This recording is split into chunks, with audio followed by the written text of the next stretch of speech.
Good morning, everyone. It's my great pleasure to welcome you all to the Quality Assurance session of Path Forward 3.0 2026, organized by the IEEE Affinity Group of Sabarakamu University of Sri Lanka.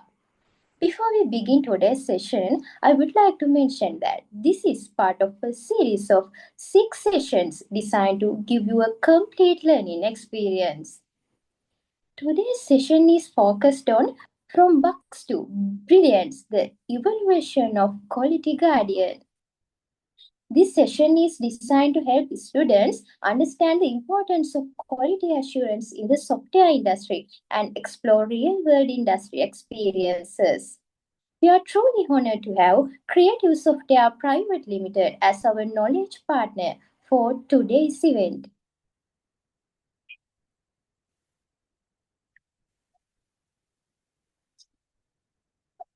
Path Forward 3.0 is a career guidance program that helps undergraduates gain industry experience and real world learning in areas such as software engineering, quality assurance, data science, DevOps, cybersecurity, and project management.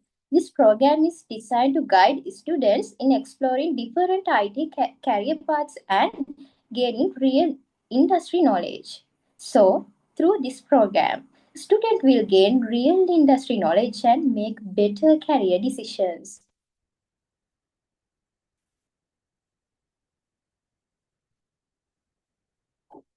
To officially begin today's program, I would like to invite Ms. RMP Prasadini, Project Chair of IEEE Affinity Group, Sabarakamu University of Sri Lanka, to deliver the welcome address. Good morning, everyone. It's my great pleasure to welcome all of you to the Quality Assurance session of Path Forward 3.0 2026, which is organized by IEEE WIE Affinity Group of Sabaragamu University of Sri Lanka. First of all, I would like to warmly welcome our WIE Councillor Madam, Swastika Madam, for her valuable guidance and encouragement throughout this journey. It was really meaningful. And also today's a special welcome goes to our resource person for quality assurance session, Ms. Thirini Karunaratna, quality assurance lead at Creative Software Private Limited. We are delighted to have you with us to share your industry knowledge and experience in the field of quality assurance. And I would also like to extend our sincere appreciation to Creative Software Private Limited for joining us as the knowledge partner for this session. And finally, a warm welcome to all participants who joined with us today. Your willingness to learn truly make this event meaningful and also successful.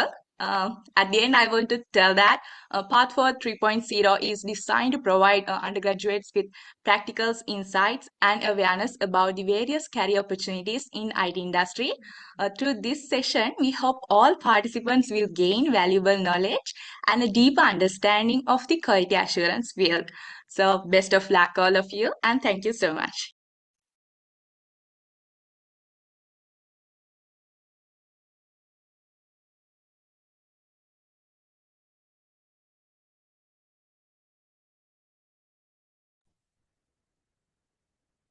Thank you very much, Ms. Prasadini, for those inspiring words and warm welcome.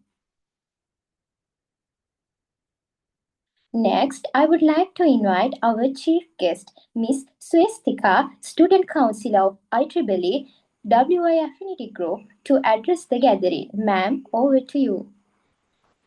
Yeah, thank you. Good morning, everyone. A very warm welcome to all of you to joining us today. So I'm Swastika, Student Counselor of the IEEE Affinity Group of Sabarakamu University of Sri Lanka. It is true pleasure to be here today at the Quality Assurance session of Path Forward 3.0, organized by the IEEE WIE Affinity Group of Sri Lanka. First of all, I would like to appreciate the organizing committee for creating a valuable platform like Path Forward 3.0 to guide our students towards different career opportunities in the industry. So program like these play an important role to bridge the gap between the academic learning and the industrial expectations. So today topic from bugs to brilliance, the evaluation of a quality guardian. It's highly relevant in the modern software industry. So quality assurance is not only about finding the bugs, but also about ensuring the reality, improving user experience, and maintaining the high standard in software products. So I believe today's session will provide our students with valuable insight into the QA field, industry practices, and future career opportunities. So learning directly from the industrial professional is a great opportunity to our undergraduates to understand the real working environmental and prepare themselves for the future. So I would also like to extend my appreciation to Creative Software PVT Ltd for joining us as the knowledge partner and supporting this initiative. A very special thank to welcome to their representative and our resource person, Ms. Tilini Karnaratna, Quality Assurance Lead at Creative Software. We are genuinely honored to have you with us today. To all my dear students, participation today, I encourage you to actively engage and ask questions and make the maximum use of this opportunity. The knowledge and connection you gain through this program, this can greatly support to your future career journey.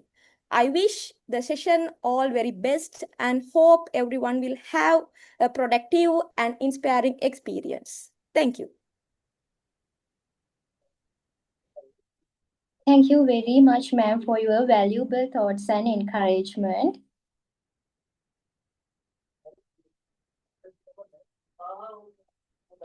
Today's focus. Today's focus is from bugs to brilliance, the evolution of a quality guardian. Today, we will learn about the role of quality assurance in the software industry and how QA teams help create better and reliable software. This session will help us understand real industry practices and career opportunities in QA. We hope today's session will inspire students to explore the exciting world of software quality and testing.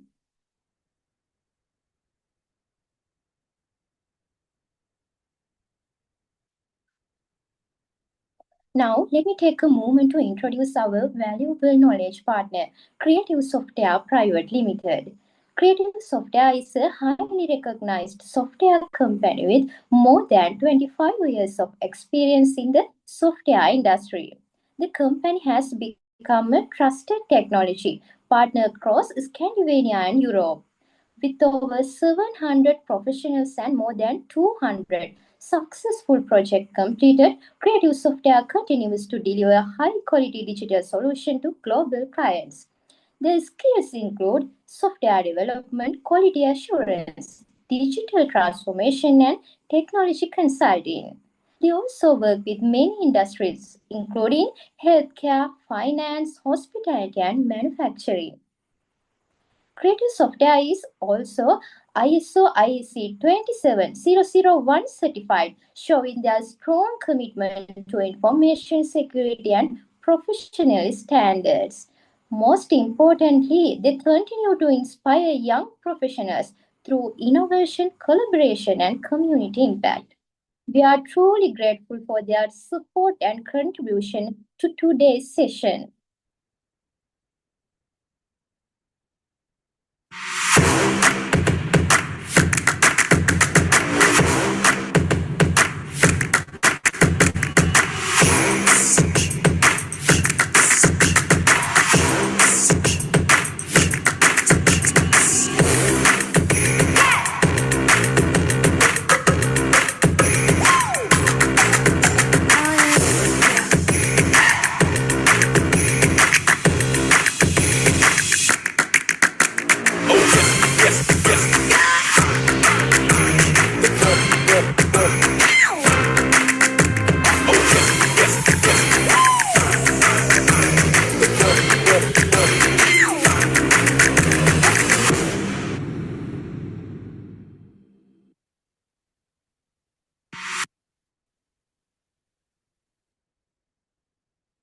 Now we arrive at the most important part of today's session.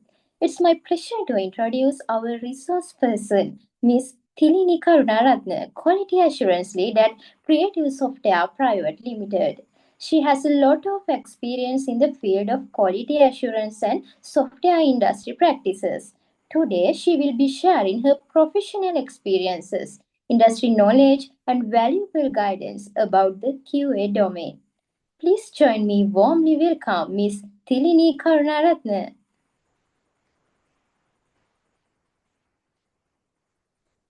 Hi all, good morning. As you know, my name is Thilini Karunaratne. So today I'm going to do the session regarding the bugs to brilliance, which is actually not only about quality assurance, it's about how you're going to apply and what is quality and with the real time and the industry experiences as well. So far, I'm working as a QA lead in creative software, and I have over 13 years of experience in the industry. So I would think I might be helpful to you to add something to your knowledge about the quality assurance and the software industry. So we'll start with the agenda that I'm planning to explain it to you all. First, the foundation things such as quality principles, risk quality assurance, and the software testing lifecycle process, and some testing types, also artifacts and tools that which we are using in the industry. Also, defect management, how we gonna report a bug and the life cycle of a bug. And I added some new things such as automation and how AI is going to evolve with QA for the software process. So before I'm going to start, I would like to say in the middle, I might ask some of the questions from you to just not to make this a little bit boring, because there are more theoretical parts. So I know it will be a little bit boring when you guys especially join in the online. So I hope you will answer the questions in the chat when I'm asking. I like to make it a little bit interactive. Okay, so first of all, why quality matters in the software? Quality is never an accident. It is always the result of intelligent effort. Software such as banking, health, travel, and education, maybe gaming, those things are always part of our daily life. If you go for a bank and just trying to do some transactions, or maybe you are going for online shopping, everything nowadays you are using software. Most of the activities covered by those software, web apps, mobile apps. So for these softwares, we need to understand we are working with people's lives and money, and most importantly, trust. So failure of a trust and cost, or if it's a healthcare related product, it also works with the lives. So these failures might not good for a company as they are working with their reputation and the time and money in the industry. So QA always ensure the confidence, not just the correctness. It doesn't try to correct the things. It's actually trying to correct the things, but mostly quality assurance means ensuring the confidence of the clients. If you lose their trust and they are confident, you're gonna have a loss of the money. Okay. As I mentioned earlier, quality ensures confidence, not just correctness. So for a healthcare, it lives at stake. And banking, that's trust is a currency. One single cent might, maybe it will be one single cent for one customer, but if you got it for a hundred of customers, it will be a huge amount. So every digit is matter during the finance industry and travel, especially when there are airplanes and flight systems are going on. And so every detail is matter. So first, I would like to ask a question about this, because a small defect, now I think you all can understand the small defects can create a big consequences. So I would like to ask a small pop quiz. I hope you all can type your answer, whether it's A, B, or C. So based on what I explained so far, how important this quality assurance for a software, I'll explain a small scenario. In 2012, Knight Capital, which is a capital market company, they lost a huge amount of money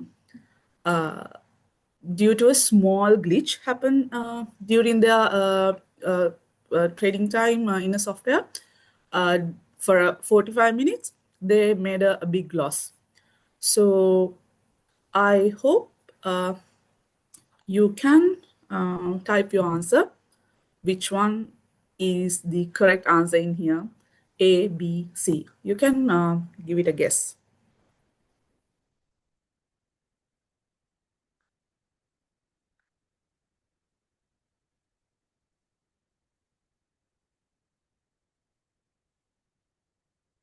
Okay, some people are saying C. Anyone is with A or B? C. Okay. Seems like no one is thinking it's B. Okay, I can see most of you guys are saying C, so I'll take it as the answer. And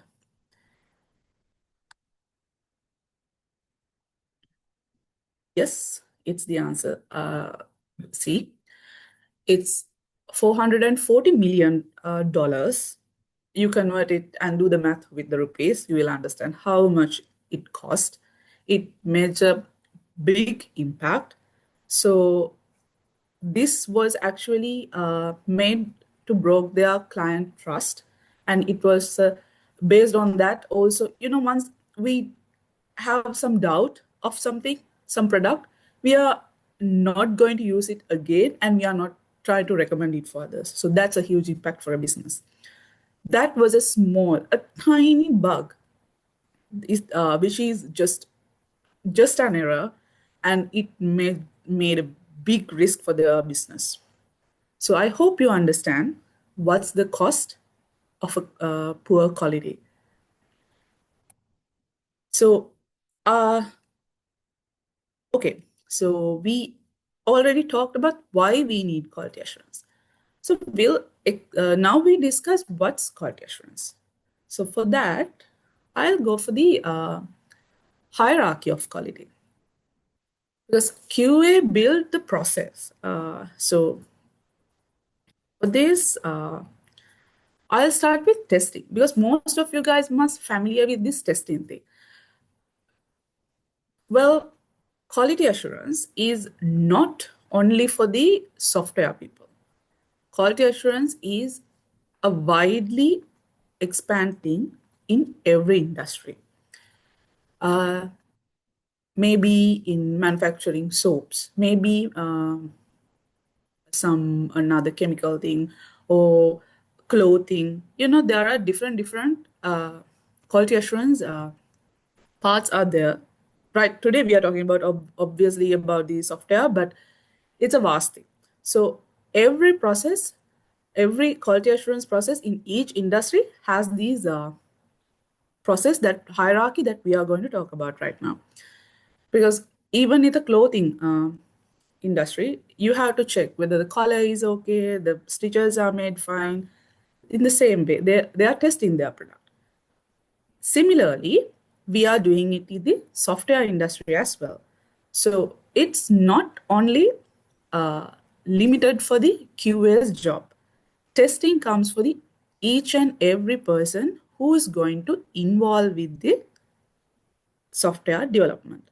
It might be a product owner's job, it might be a business analyst's job, and also developers need to do their testing. And of course, quality assurance engineer also responsible.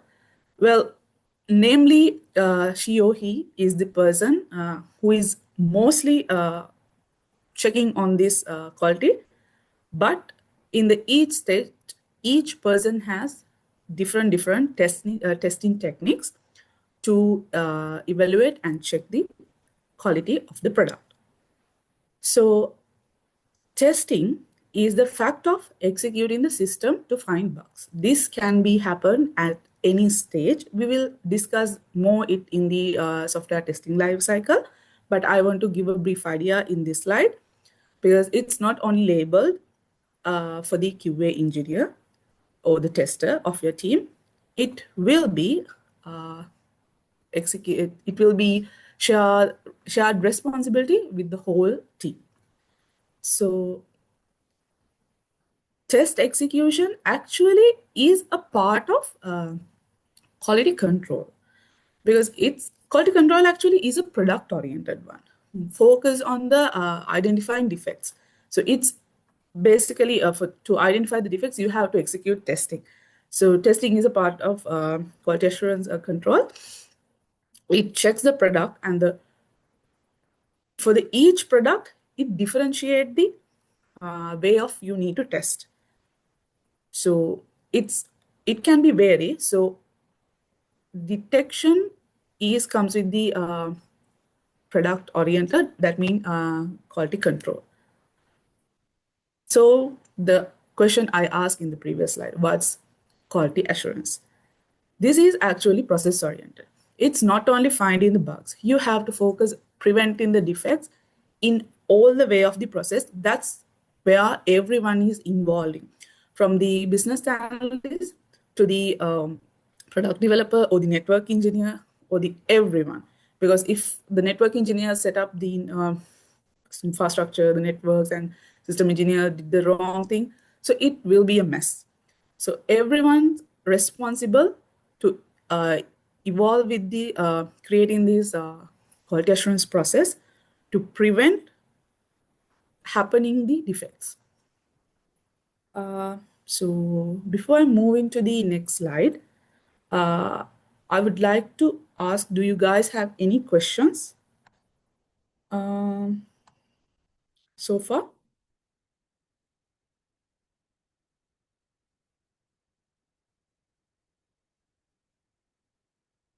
Okay. Seems like it's clear.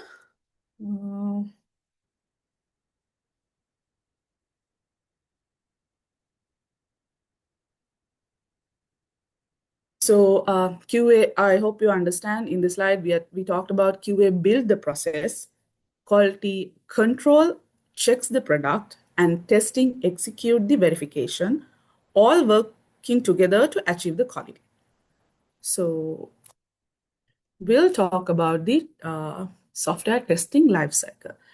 Have you ever learned during the academic period, have you ever learned about this testing life cycle?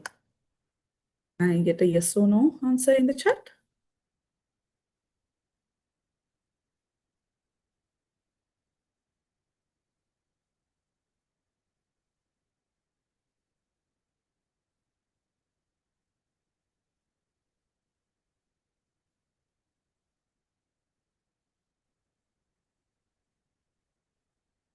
Okay.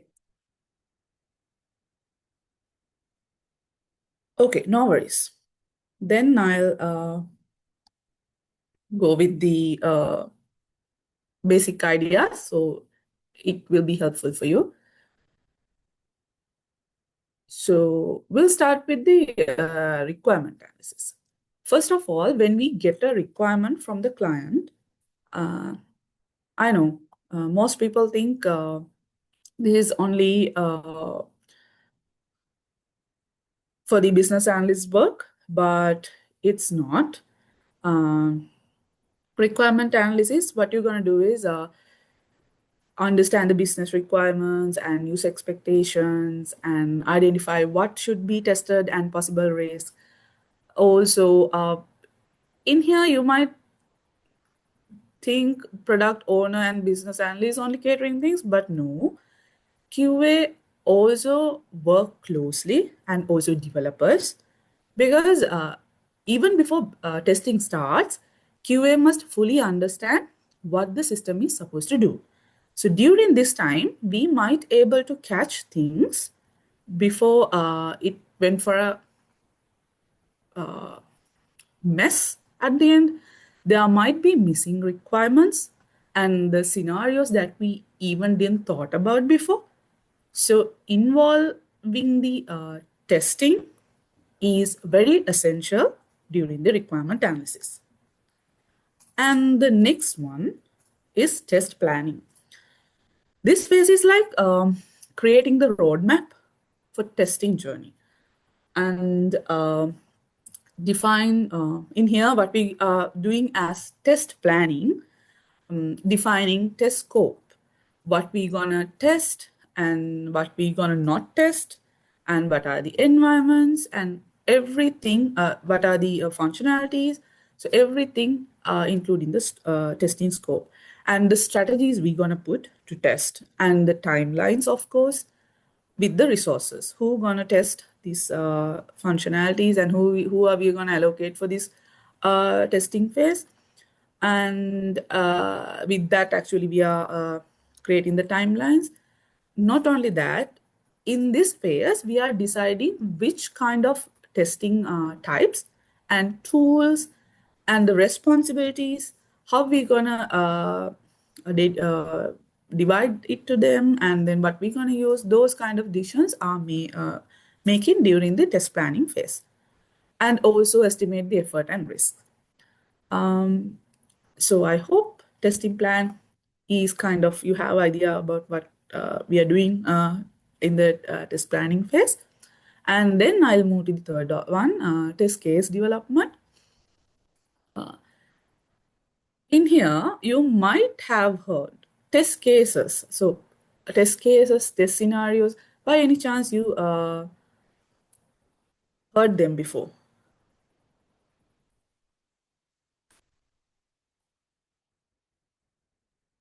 Yes or no?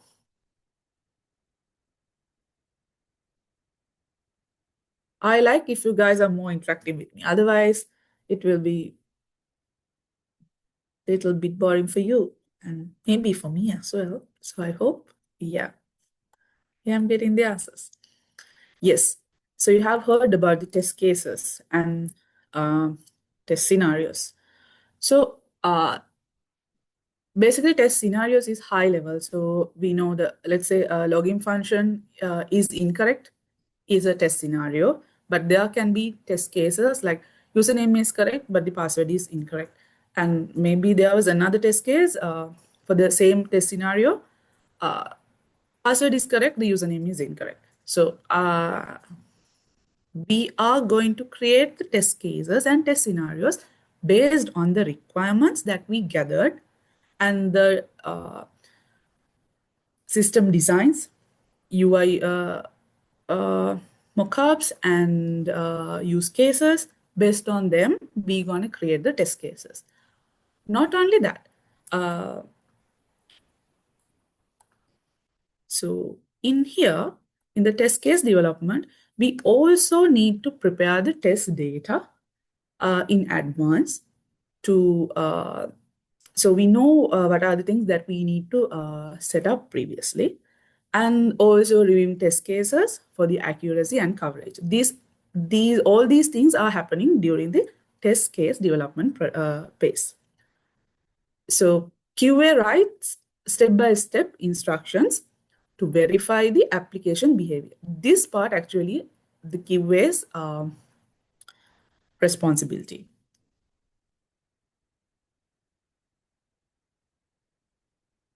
Sorry, I think I moved to the wrong slide.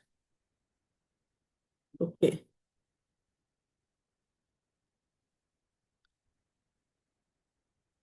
And then test environment setup. Even though you created test cases or did everything, if you are not setting up the environments, it will be a mess, because the proper testing environment helps to simulate real world usage. So there are environments that we are using in the development phase in the current industry. Developers as their local host or the developer environment. And then we have the QA environment. And then we have the UAT environment, which is where users gonna test, and or maybe not all the users, the selected users, and then business analysts and the product owners are going to use the UAT environment, and then the live environment, that means the production. So there are four, but it can be vary according to the each company or the project wise. They need to go with there, because sometimes in the mid there might be a mirror environment for the live to check the exact same data and same thing in a different environment. So testing environment setup is essential during the software testing lifecycle phase to prepare hardware, software, and the devices, browsers, and especially the test accounts. So without making those things, you can't start testing. Before you start test execution, everything need to be set up accordingly. So with that, we can ensure the environment matches real user conditions. Okay, then I'll move to the fifth one, test execution, which is where we're gonna execute the test cases that we made on the third step. Because now the environment is set up, now we can execute those test cases. Otherwise, we don't have any environment to test. Okay, now we have the QA environment and we're going to test it in there. So we're going to compare the expected outcome with the actual outcome. And if there are any defect we found, we're going to raise it and fix those things. So this is where QA engineer validates where the application works correctly. We'll talk about more about the bugs and bug lifecycle in upcoming slides. So the text closure, the sixth one, which is verifying all the test activities are completed. In here, we are going to prepare reports, and we're going to understand the lessons that we learned throughout this testing process. And because it's very important, because for the future testing phases, we know these things happen, so we can prevent them before we are starting the development. So these things are very important to gather in the test closure, sorry. And not only that, the testing effectiveness and the analyze the defects and identify the patterns, those things are doing during the test closure. And the team reviews the testing process and confirm release readiness. So with that only, we are giving it to the production or the use acceptance testing. So in a short conclusion line, I would like to say that software testing lifecycle actually provides a structured approach to deliver reliable and high quality software. Okay, is there any questions under this slide?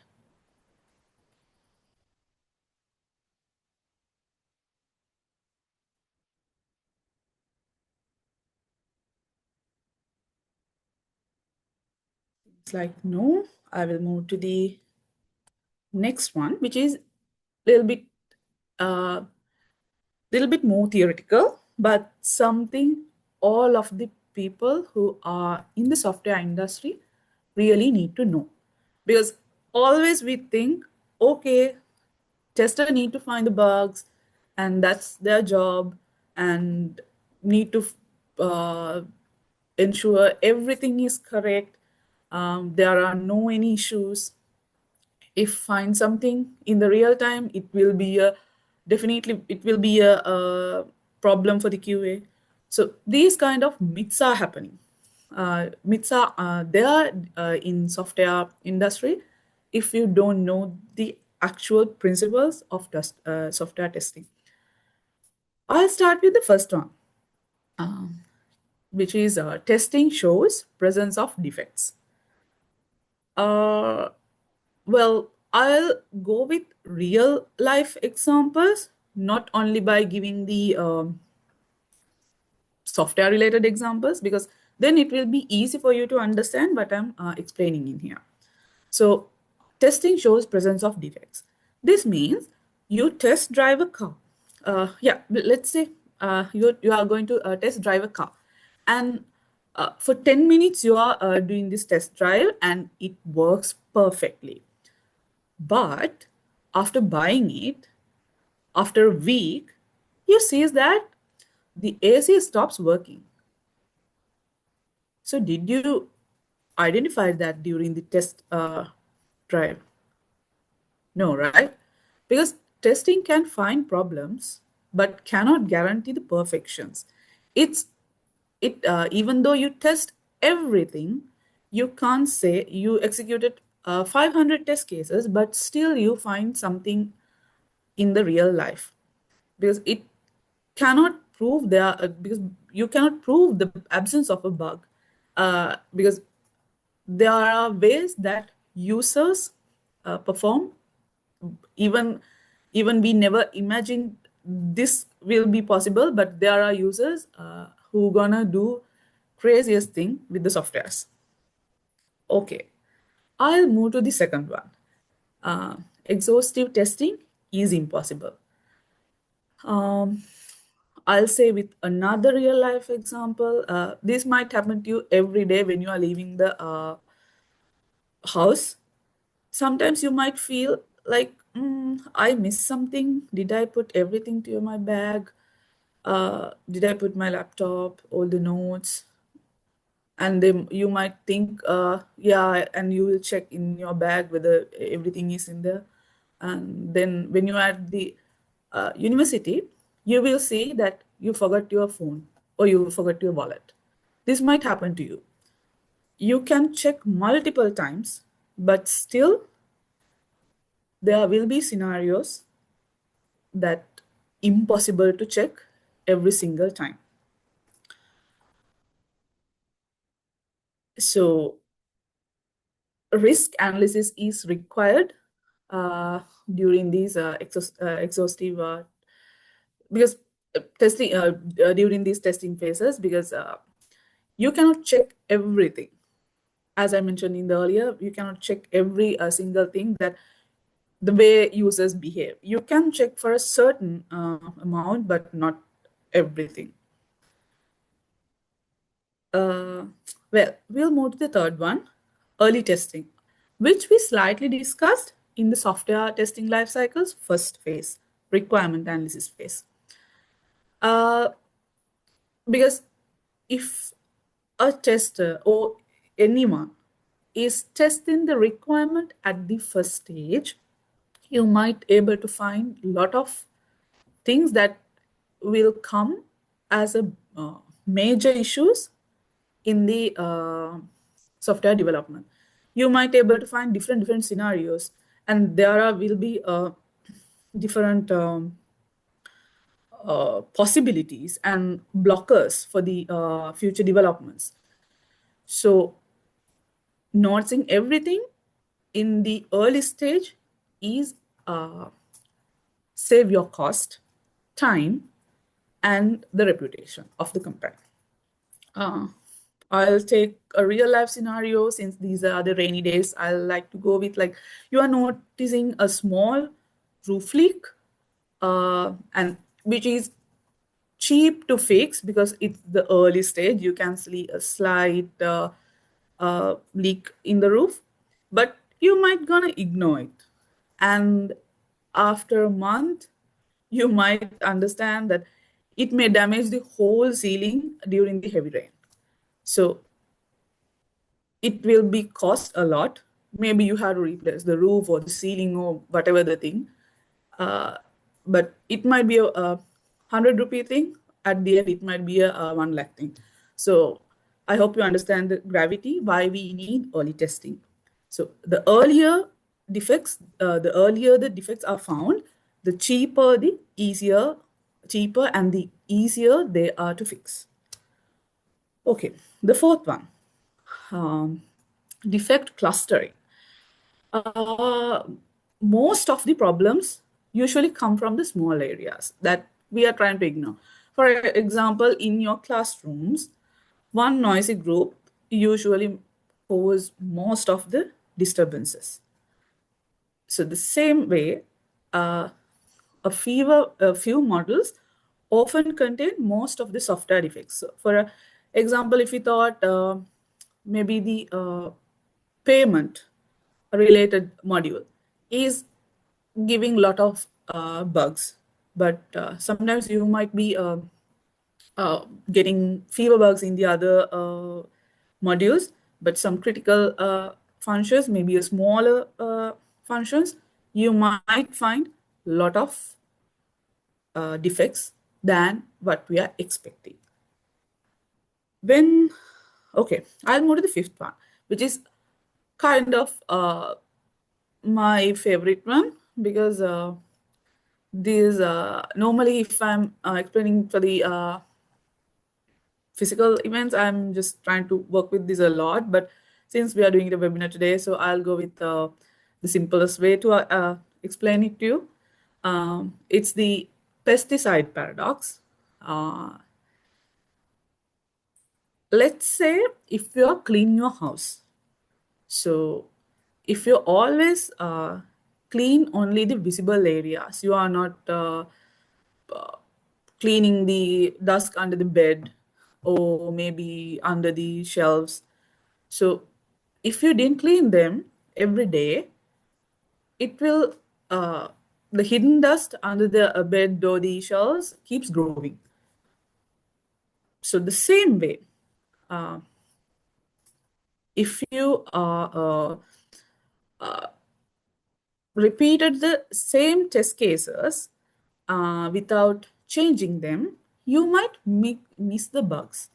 Well, as I mentioned to you earlier, in the physical sessions, I'm just explaining, when I'm explaining this, I'm telling this with the mosquito example.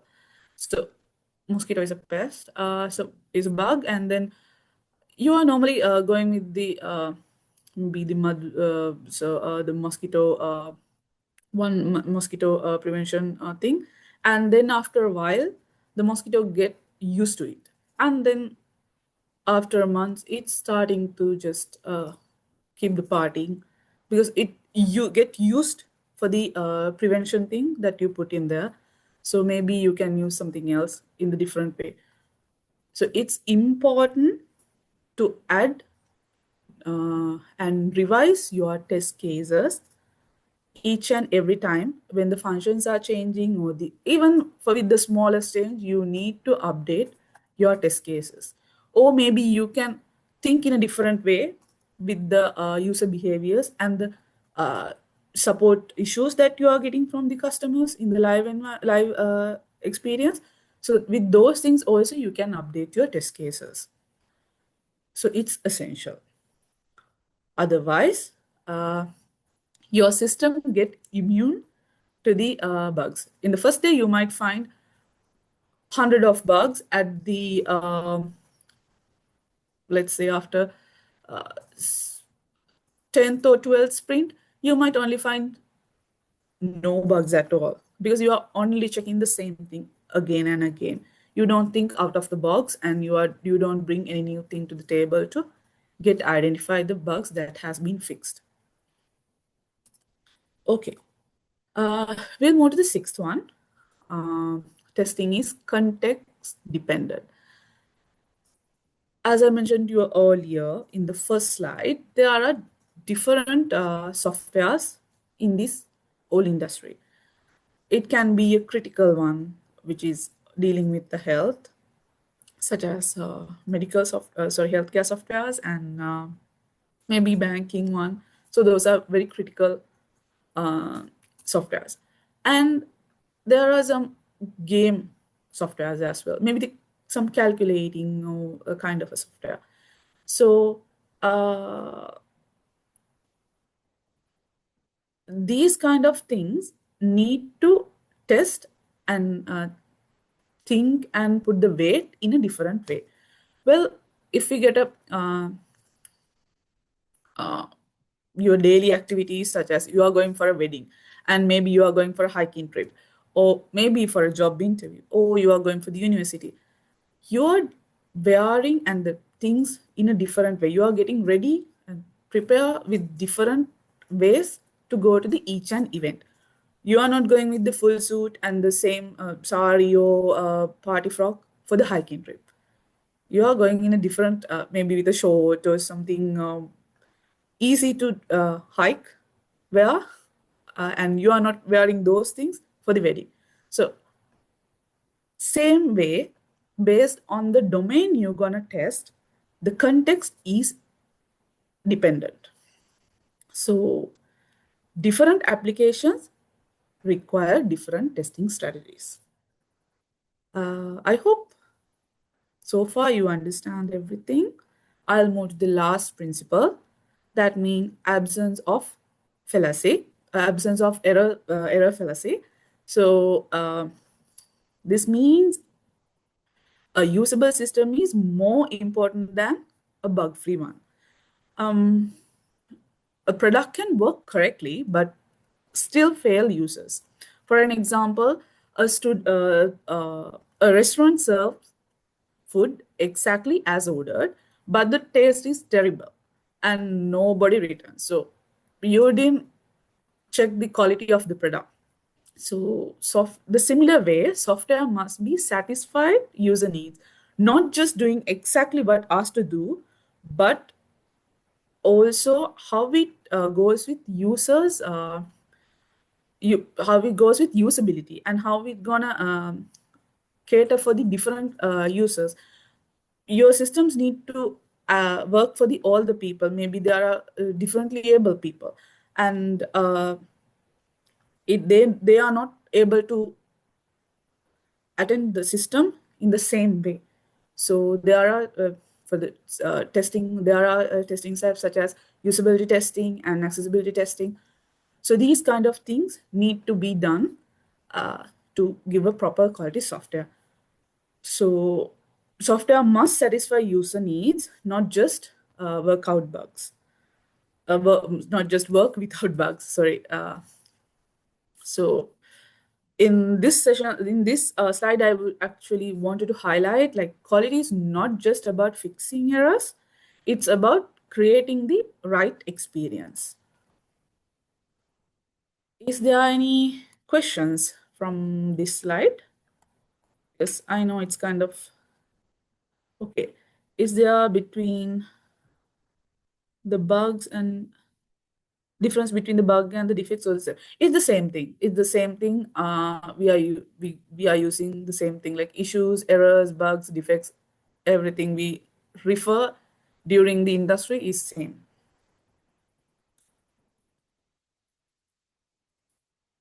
We'll see if defects is a fancy word for the bugs.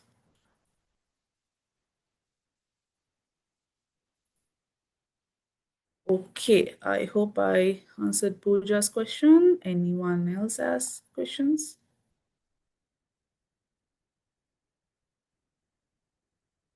Okay, I'll move to the next one. Types of software testing.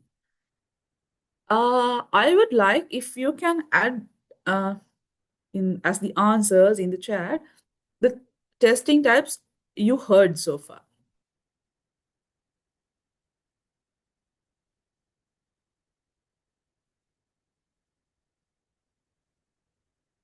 Anyone? Even I mentioned some right now. Black box testing, black box, user acceptance testing, white box testing, functional testing, nice, unit testing, integration testing, system testing, regression. Okay. Gray box testing, nice. Okay.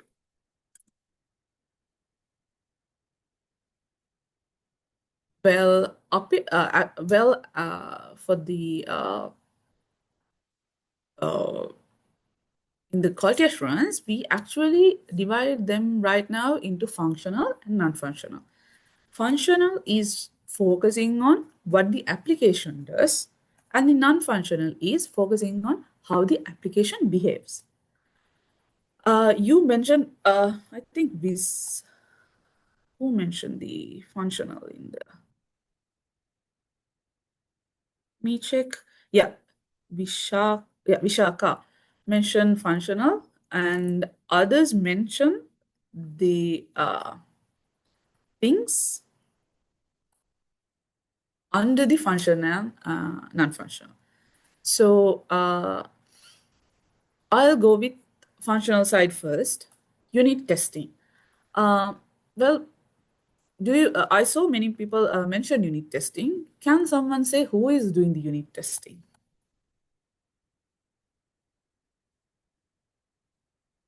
Any answers? Who is doing this unit testing execution? It can be a guess. I know I'm not expecting the correct answers from you. I just want to just get to know you have idea. Yes, exactly. Amandi Animasha, you are correct. These are this unit testing actually doing by the developer during after they do, that's what they're doing, like for the developer testing. They actually, after they developed certain functionality, and they are going to test their code. So they have some set of unit test cases. They're executing them and executing them and checking whether it's correct or not before giving it to the developer.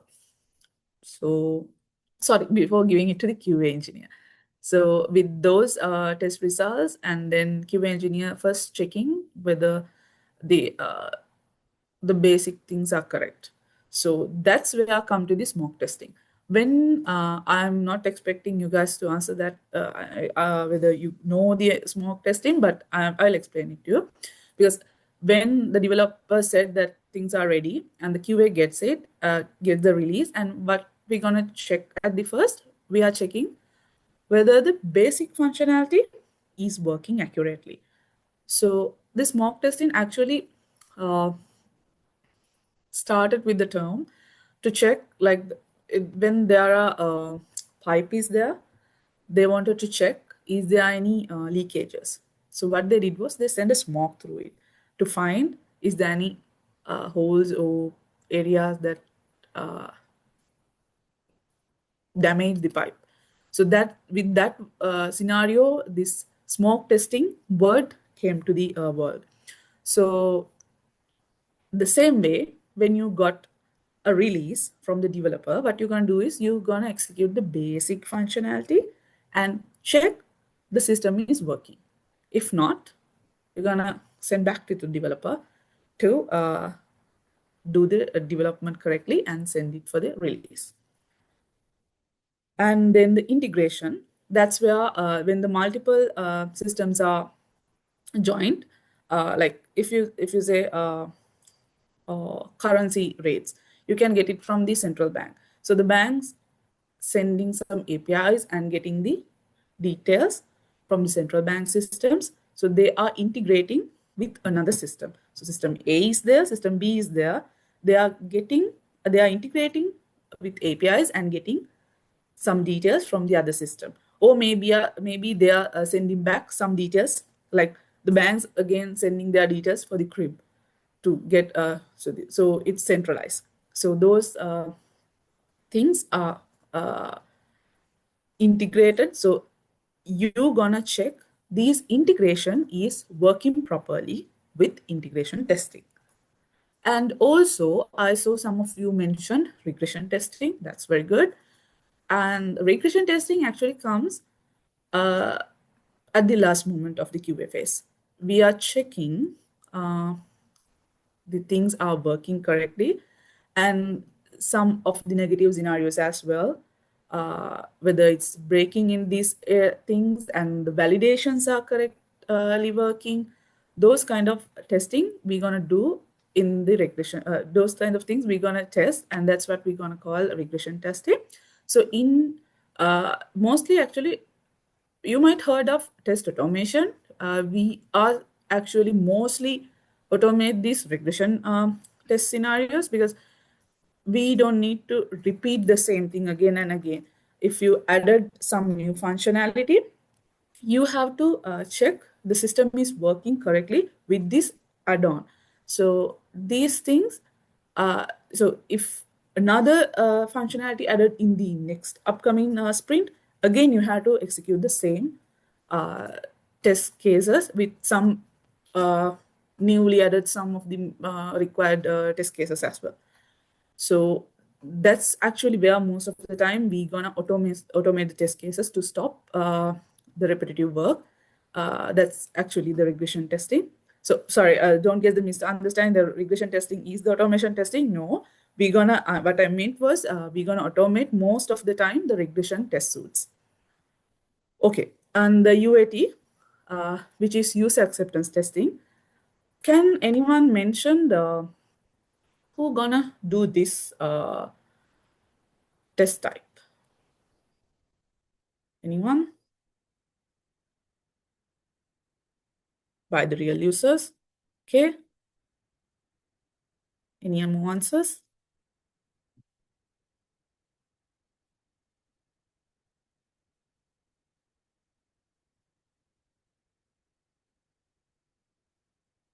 End users. Okay. Well, yes, some of the end users, some of the representatives of the customer side, but not the exact system users, because if end users are actually doing that, we're gonna give a beta system, but most of the time it's actually the business analysts or the product owners or the product managers are gonna test, and sometimes QA also testing to ensure things, but most actually it's mostly using by the business analysts or the product owners for the user testing. And it's as I mentioned earlier, it's a separate environment. They are not actually working in the testing it in the QA. It's something similar for the production. So they're going to perform and check. Okay, I'll come to the non-functional testing. There are things load and stress. Well, load and stress testing are two different things, but I'm not going to explain it in a comprehensive way. I'll slightly touch there, and the usability, security, and accessibility, because these are not affect directly for the functionalities. So in functional testing, you can see each and every this testing type, we're gonna test the functionality, how the applications work. But in non-functional, we are not going to check the functionality is working. We are checking how the system behave in different ways. For load and stress, I'll go with like, you actually testing for 100 users, but even you are testing for one person, but it will not be the same for the 100 users. So you have to run load test to check whether system is capable to handle that kind of a user amount. without breaking. I'm not sure. There were scenarios there was a company, capital market company in Sri Lanka. They actually issued a IPO, and they worked as the dealer. So they issued the IPO, but they didn't expect the load, uh, and system crashed without able to cater to the other people, even for one person. So they, for example, they targeted only like 100, but it came like 1,000. So system was unstable and broke. So these kind of scenarios can happen if you didn't think about the non-functional activities as well. Because most of the time, we only focus on the functionalities. Especially, maybe developers and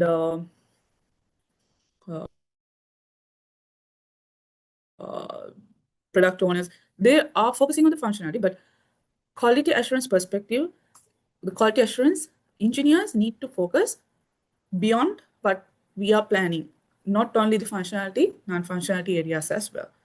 So that's something that we talk about load testing and the usability. I mentioned this in the principles as well, because everyone is not going to use the same way. There might be a button that's supposed to give you a print, um, print that's supposed to print the document, but rather than doing that, it might direct for the some other site. So these kind of scenarios can happen. So usability also very important for you to check. And not only that, nowadays, I think you might heard there are several compromising happen with the systems all, all over the world. So these things need to check. Recently, I think some of the major Microsoft or those kind of companies also experience these kind of security issues. So security testing is very essential. There are people specialized for this, but it also comes on the quality assurance. But quality assurance engineers nowadays not gonna test comprehensive in that way. Not going to the deep. We are touching the basic, because there are specialized people as pen testers and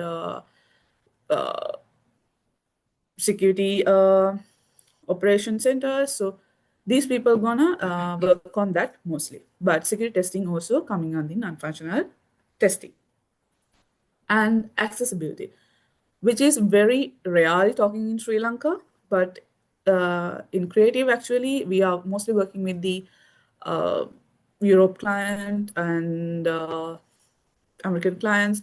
So there we actually find accessibility is very important, because the people with different abilities need to access the systems. Otherwise, they're going to sue.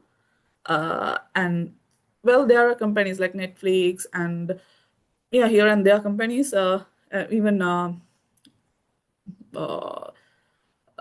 Hash Brown company. Those companies has experienced accessibility violations and get sued because they didn't cater for those people. So accessibility testing, also non-functional testing type, which is very essential.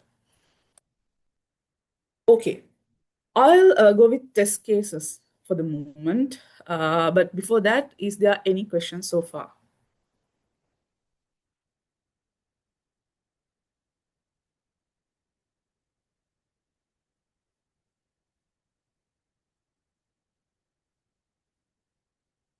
Okay, seems like no. We'll go with test case creation. So you said you heard about test case, but have you ever wrote any test cases?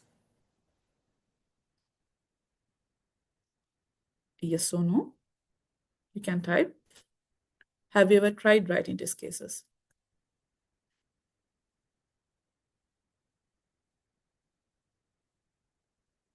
Okay.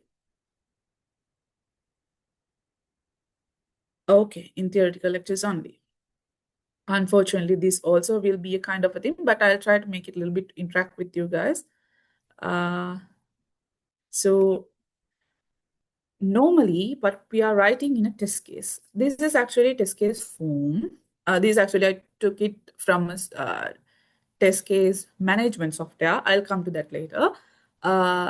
So the key elements we're gonna mention, like this actually the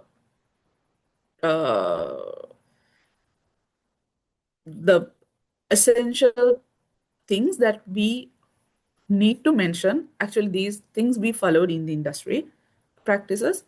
Well, test case ID nowadays, mostly when we are using as softwares for this, so it's automatically generating the unique IDs for this. Well, for the test case ID is essential, and description or the title, which is giving a proper idea and a summary what we're gonna mention in the test case. So it's essential. And apart from that, preconditions, which we need to state before the execution. And apart from that, test steps, which is the crucial part, because you might write this and you leave the company, but after a while another person might onboard and will do your job, so that person has zero idea about the system, how it works. Test case will be their manual, so using that only they will be able to guide until they are getting familiar with the system. This will be their handbook. So explaining test steps clearly is very essential part. Otherwise, you don't know how to execute this test case, of course. And test data, because it's essential for the persons who are checking this test case to get to know how to, what's the purpose. And of course, you get to know the purpose, but what are the test data you're going to use and what kind of a thing you're going to expect. So putting these input values also very essential. And most importantly, expected results. What you're going to expect by executing test results. So in this one, you can see user is successfully logged and directed to the dashboard. That will be the achievement of this test case. And if this test case is not giving that as the actual test case, it will be a bug. It will be a defect. So actual result also need to mention, but it's not the moment you are creating the test case, but it need to fill once you executed the test case. And the status, whether it's pass or fail. And there might be things like non-executed or hold kind of status as well, but mostly it's pass or fail are the basic status that we are expecting. So if we'll check whether this one is clear with you guys, because I want you to fix this step. This is a bad step. It's too, it doesn't explain which user where. So I would like if you can type the test steps, what you're gonna put in here.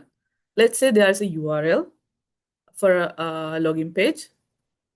How are you gonna log into that application? Can you type some steps in here?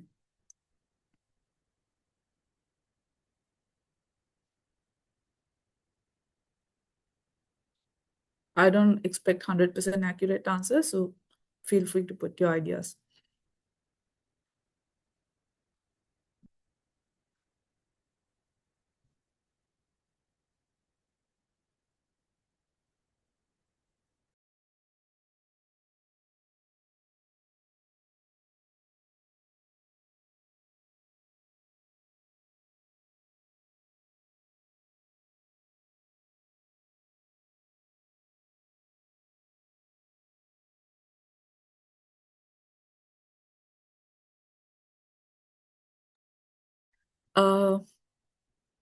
Anyone who wants to try with the answers?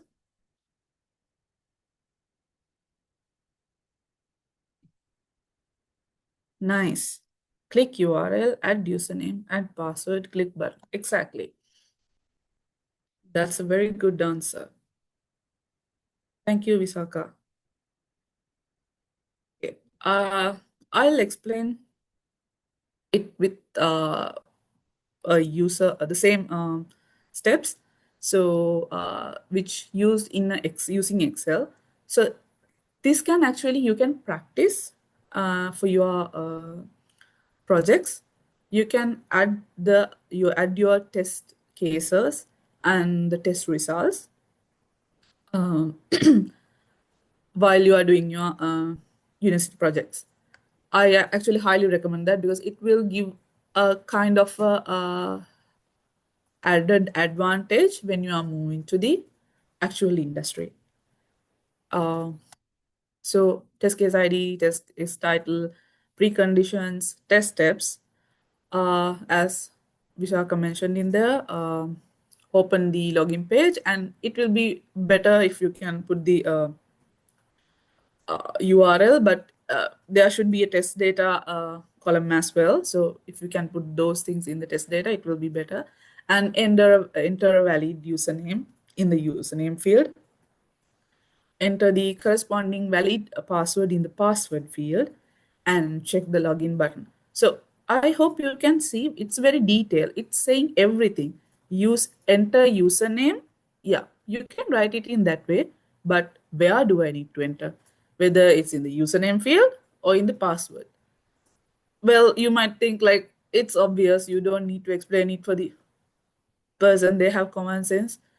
But we highly recommend that the person who is going to read this test case is a dumb person. That person doesn't have any idea.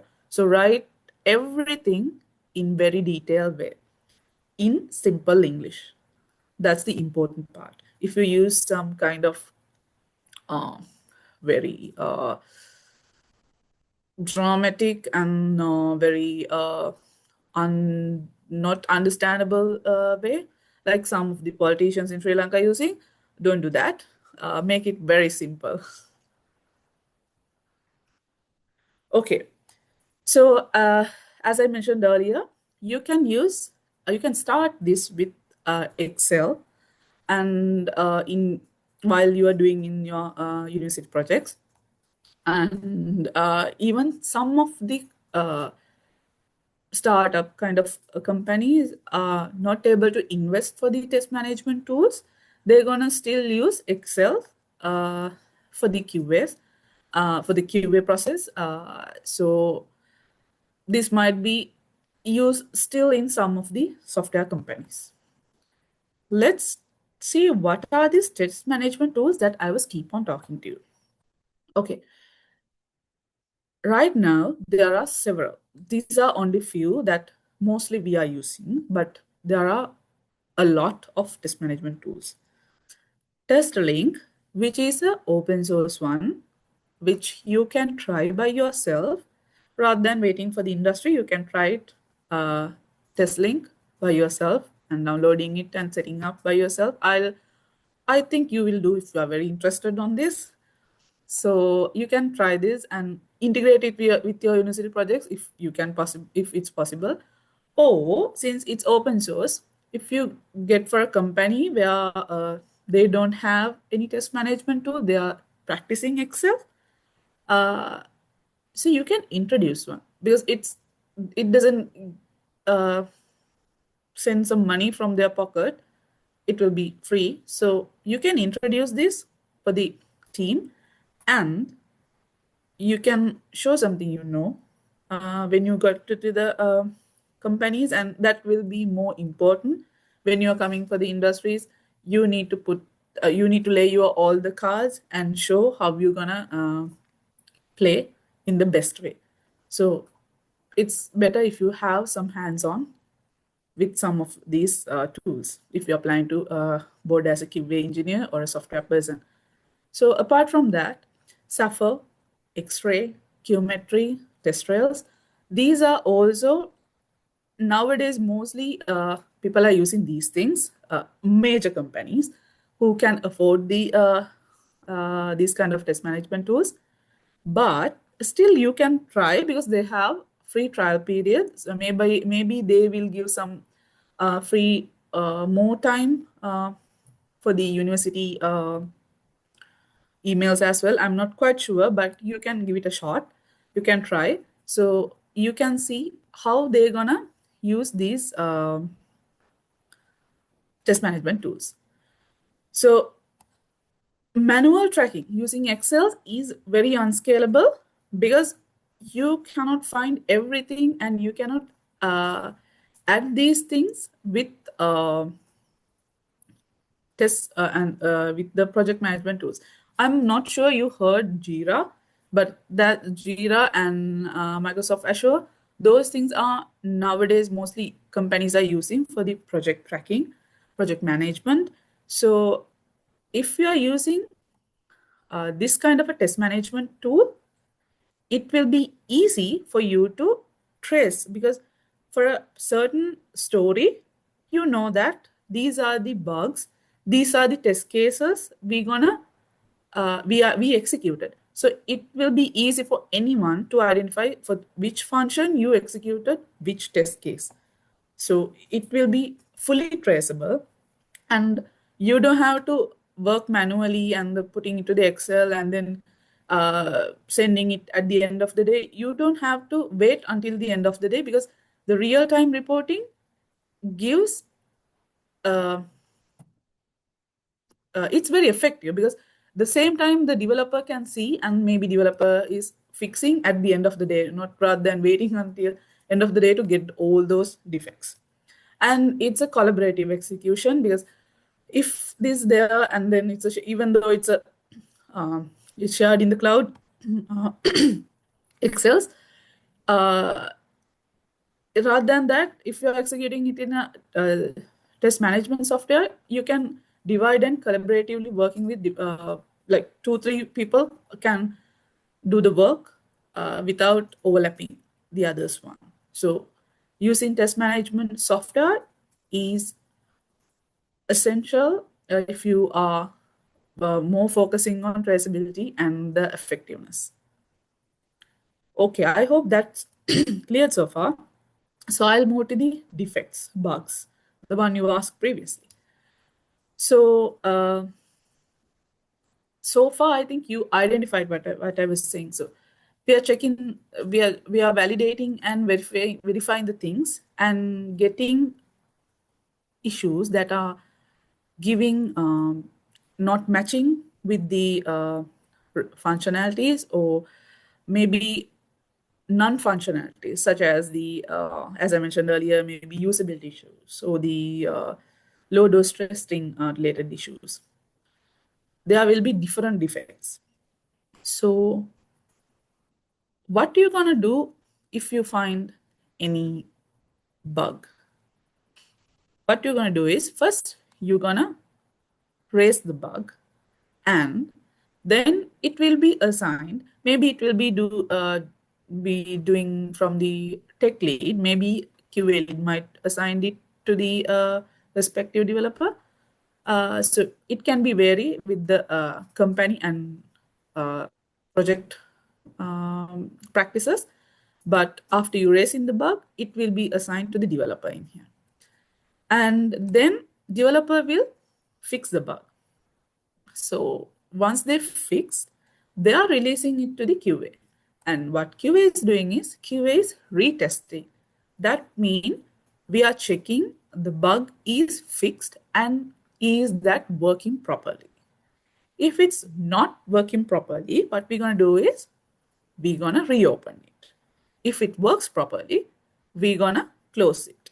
So if it's not working, we're going to reopen and then it's going to the same cycle because it's again going for the assigned developer and then again that person is fixing. Then we are retesting. If it's work, we are going to close. If it's not, reopen. So if it's reopening multiple times, we're going to have a critical root cause analysis. But anyway, we're going to root cause analysis when before fixing the one. But then we're going to thorough check why it's not working properly, and what are the conditions that gonna not meet. What are the conditions that occurring make this bug occur each and every time. So bug reporting. So to execute this bug cycle, we need to report bugs.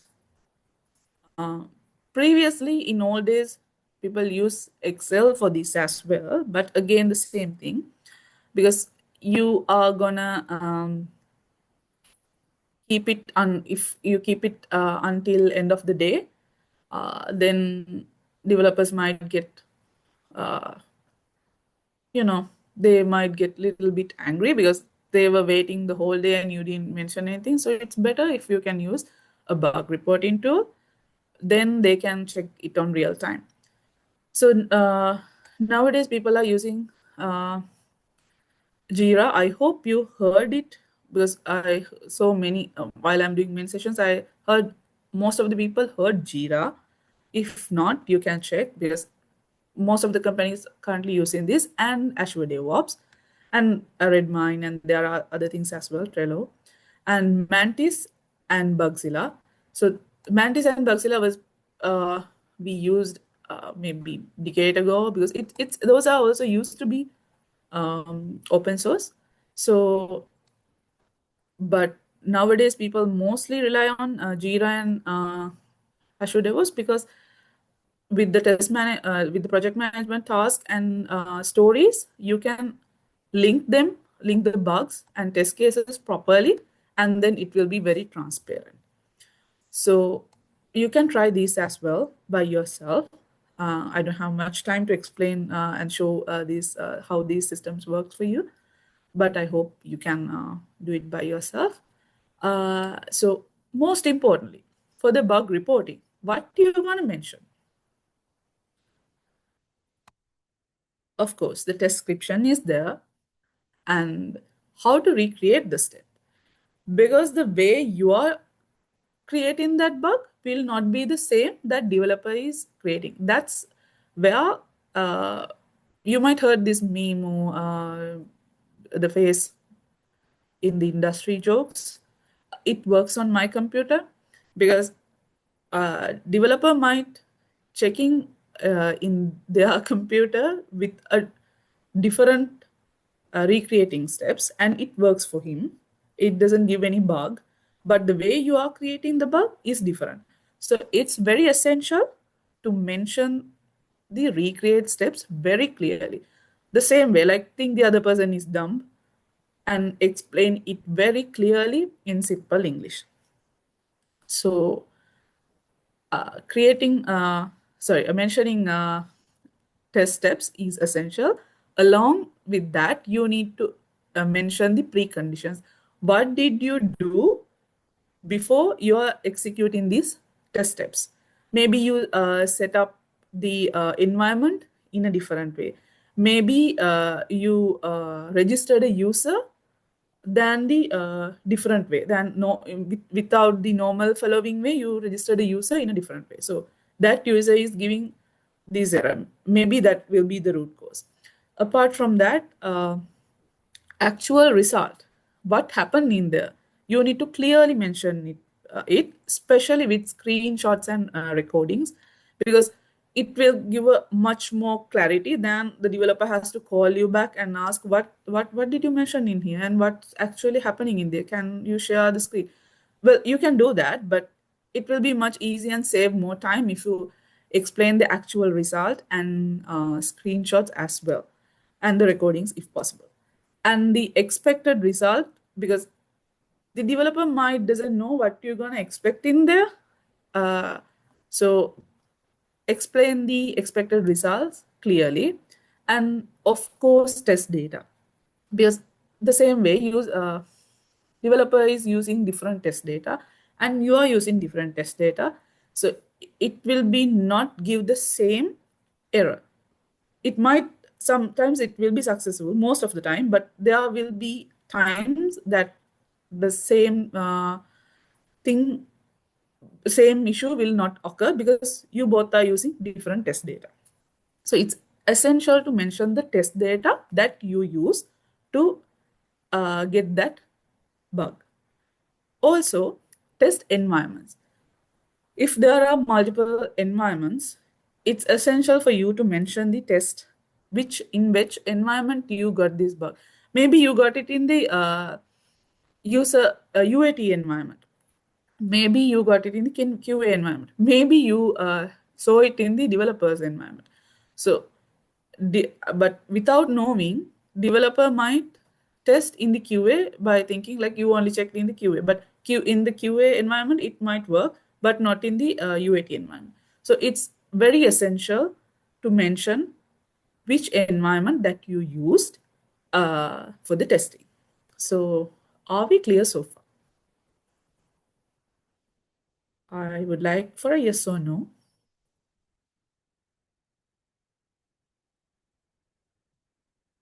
Or do you have any questions?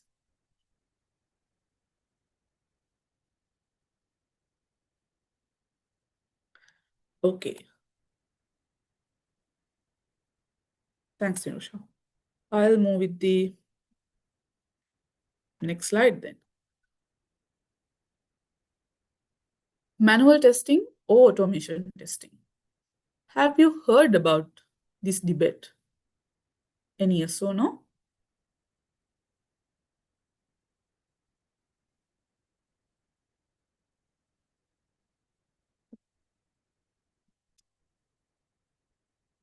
Have you heard about it? Yes. Thanks, Nirusha. So what do you think? Which one need to have, like, manual testing is enough or automation testing is enough? Can you type which one do you think need to be? Manual testing or automation testing?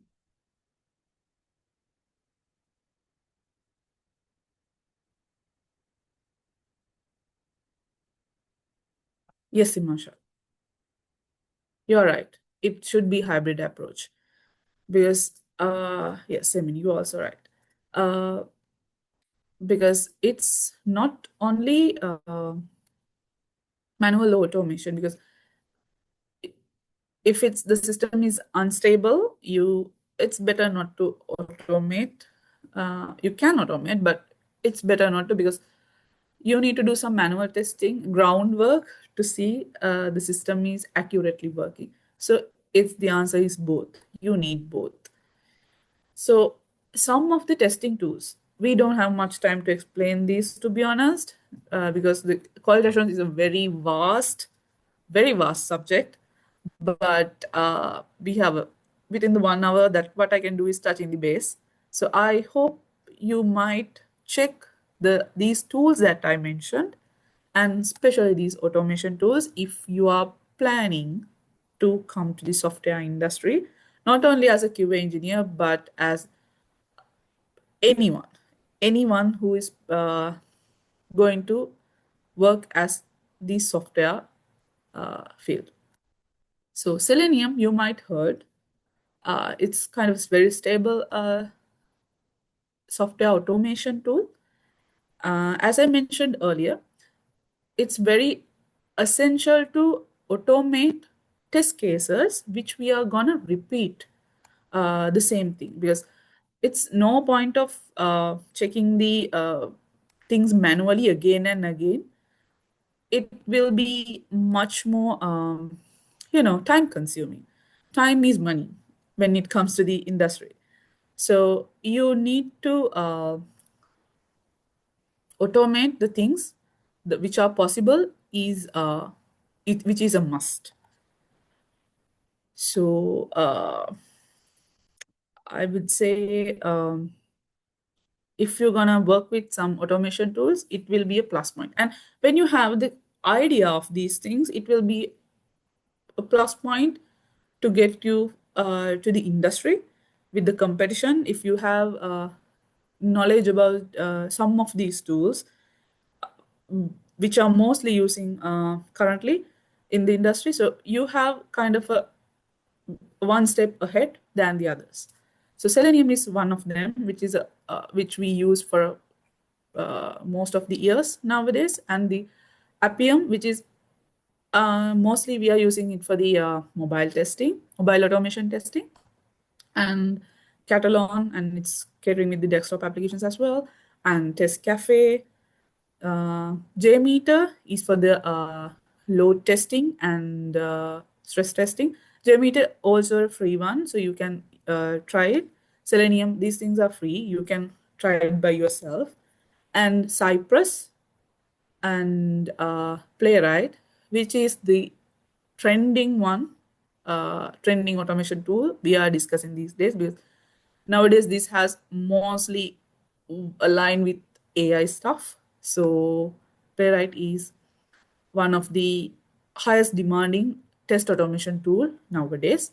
And Robot Framework, Karate Labs, these are for the API automation, and Postman as well. I think you might heard of that. If not, you will get Postman for the your API related projects in the industry. Okay, so challenges and best practices in the quality assurance. So common challenges, what we experiencing is tight deadlines, because sometimes we might plan it incorrectly. We put some of the deadlines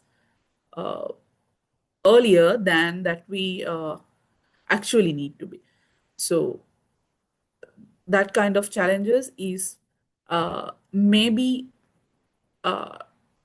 putting the software quality reduced, because you are trying to achieve the deadline, not the quality.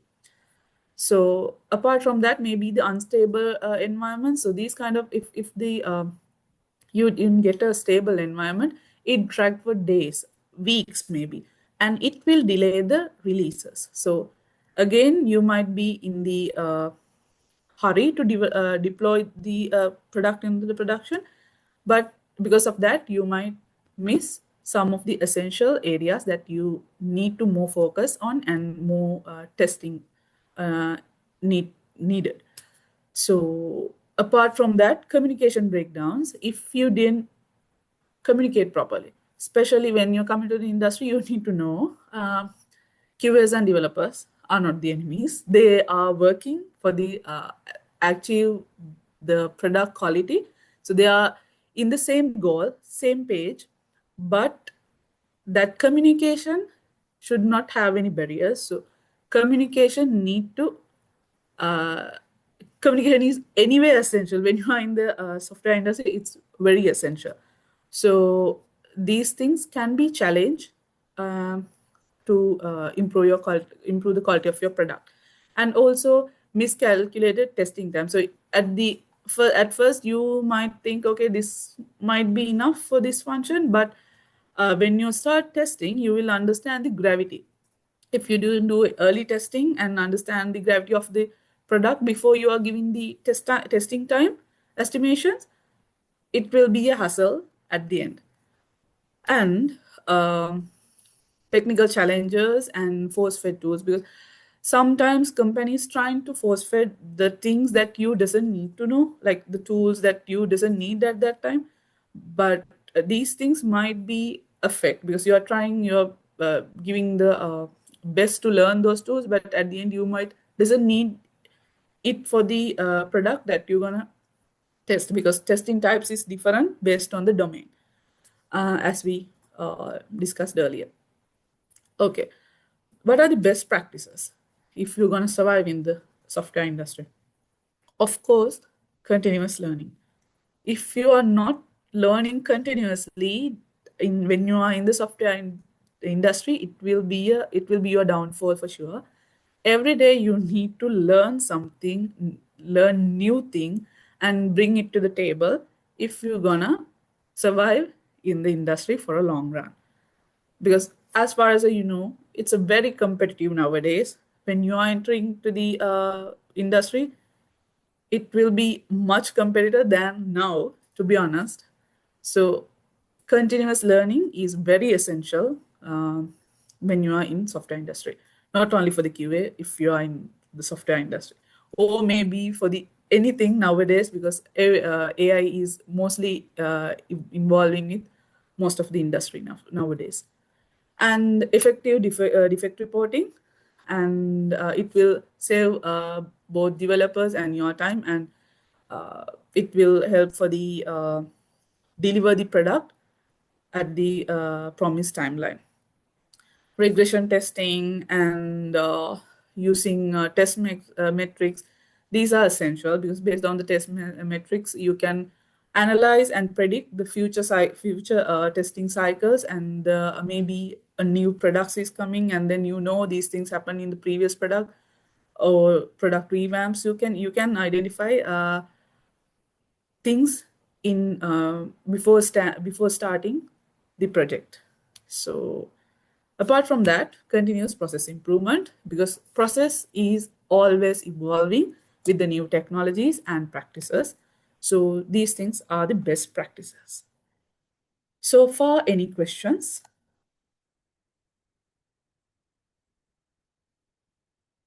Okay, I can see automation testing is for initial, then proceedings. Okay. Okay, I can see someone put Ibrahim put the comment in here: automation testing for initial, then proceeding manual is better. Well, it should be the other way around. Manual is in initial stage is better, and then automation testing is later uh, is the accurate practice, because then you are automating a one that you already tested and know lesser bugs are there. And ClickUp software.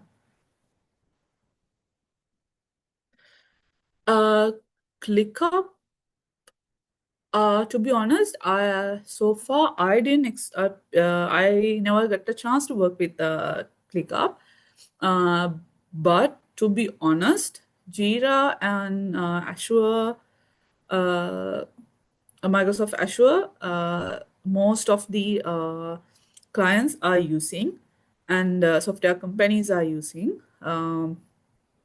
ClickUp, I didn't come up, but I think in the future there will be possibility, because it's always the things are changing. As I mentioned earlier, previously it was like Selenium is the king. Still, it's kind of, and it was the very demanded automation tool.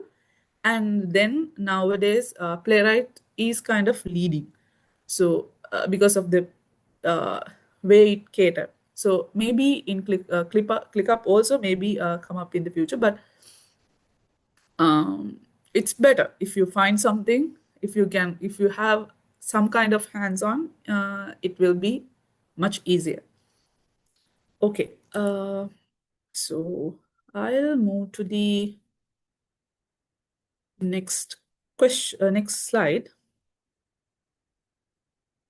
So the argument nowadays going on: do we need AI? Will it affect how for the human intuition? Okay. Well, so far there are debate about this, but nowadays, of course, we have to go with when there is a thing that make your work easier, why don't we use it? We need to use it, don't we? So AI also something similar. To get tight deadlines, when we have these tight deadlines and repetitive tasks and miscalculated risk, what we can do, we can come up with help from AI. When tight deadlines,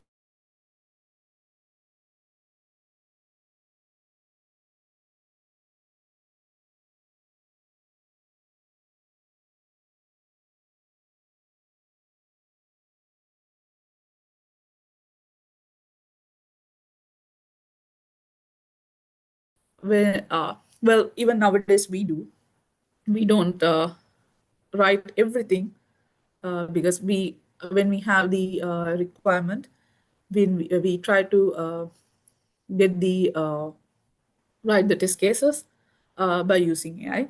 And then we're going to review, and then we need to, if there are things that we need to add and uh, more comprehensive test cases, we are doing it by ourselves, but it will reduce our time, the time that we're going to spend. So it will be a plus point when it comes to the when we are releasing a product, rather than delaying it.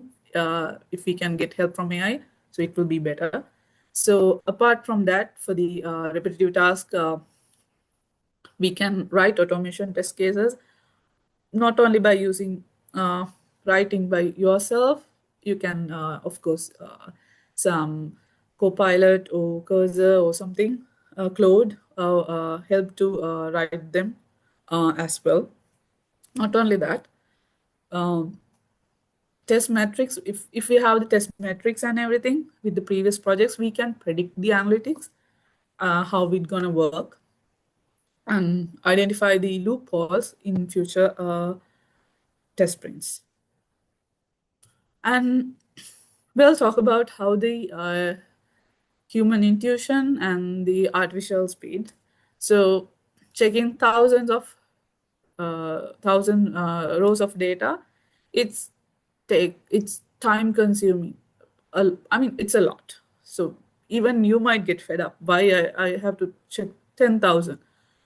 So of course, if we are getting the help from AI, it will be easier. So AI is the winner in here. And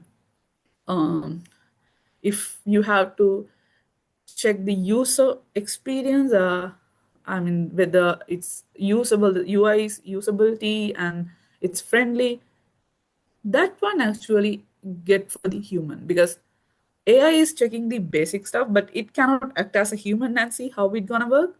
So of course, human intuition is going to be the winner in here. So not only that, understanding the vague client requirements, also human, because we are thinking as a end user. Uh, AI is kind of giving the answers according to the prompt that we are providing.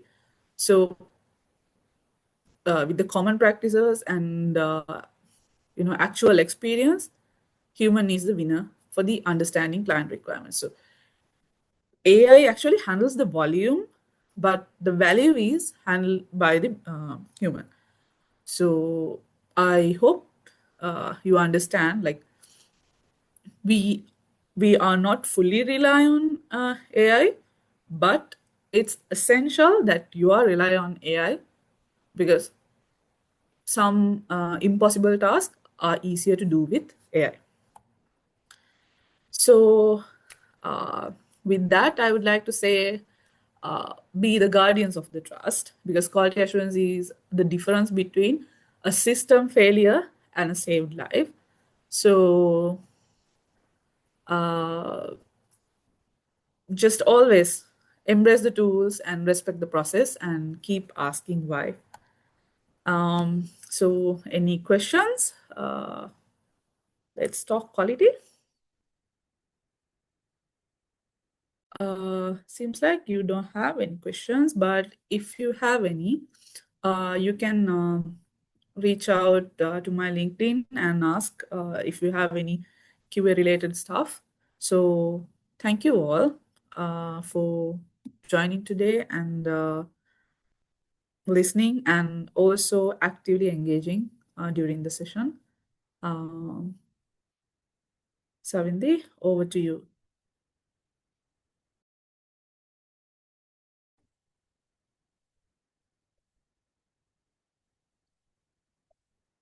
Thank you very much for that insightful and inspiring session, ma'am. We truly appreciate the valuable knowledge, experiences you shared with us today.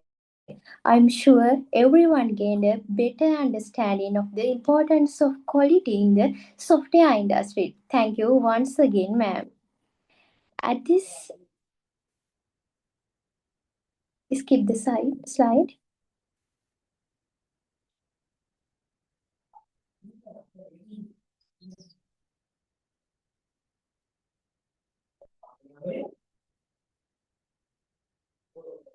At this moment, we would like to express our heartfelt appreciation to Ms. Thilini Karunaratne from Creative Software Private Limited for sharing her valuable knowledge and experiences with us today. Your insight and guidance have truly inspired and all of us throughout this session. As a token of appreciation for sharing valuable knowledge and experiences with us today, we would like to express our heartfelt gratitude to Ms. Thilini Karunaratne from Creative Software Private Limited. Thank you, madam, for inspiring and guiding us throughout this session.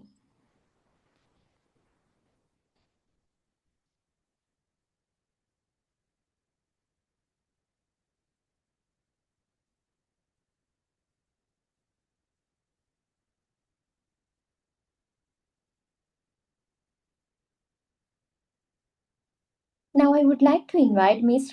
Rasia Hussain, Chairperson of IEEE WI Affinity Group, Sabarikama University of Sri Lanka, to deliver the vote of thanks. Thank you, Sandy. As we come to the end of today's session, I would like to express my sincere gratitude to our resource person, Ms. Thilini Karunaratne, for sharing our valuable knowledge, experiences, and insight with us. Your session was truly informative for all the participants. I would like also to thank Creative Software Private Limited for partnering with us and supporting this session as our knowledge partner. And my sincere thanks also go to our Dean, Counselor, Organizing Committee, and everyone who contributed behind the scenes to make today's session. Finally, thank you to all the participants for joining us and actively engaging throughout the session. We also encourage everyone to continue participating in the upcoming sessions of Path Forward 3.0 and make the most of this valuable opportunity to explore different career paths in the IT industry. And yeah, thank you everyone and have a wonderful day. Thank you very much for your heartfelt and meaningful vote of thanks. Come to the end of today's session. I would like to thank everyone for joining us. Today's session on quality assurance is part of Path Forward 3.0, and we encourage you all to actively participate in the upcoming sessions, including artificial intelligence session as next session, to make the most of valuable opportunity. We would like to inform you that certificates will be issued to participants who attend at least 5 out of 6 sessions in this series. We invite you all to continue joining the upcoming sessions. Once again, thank you all for being with us and have a great day.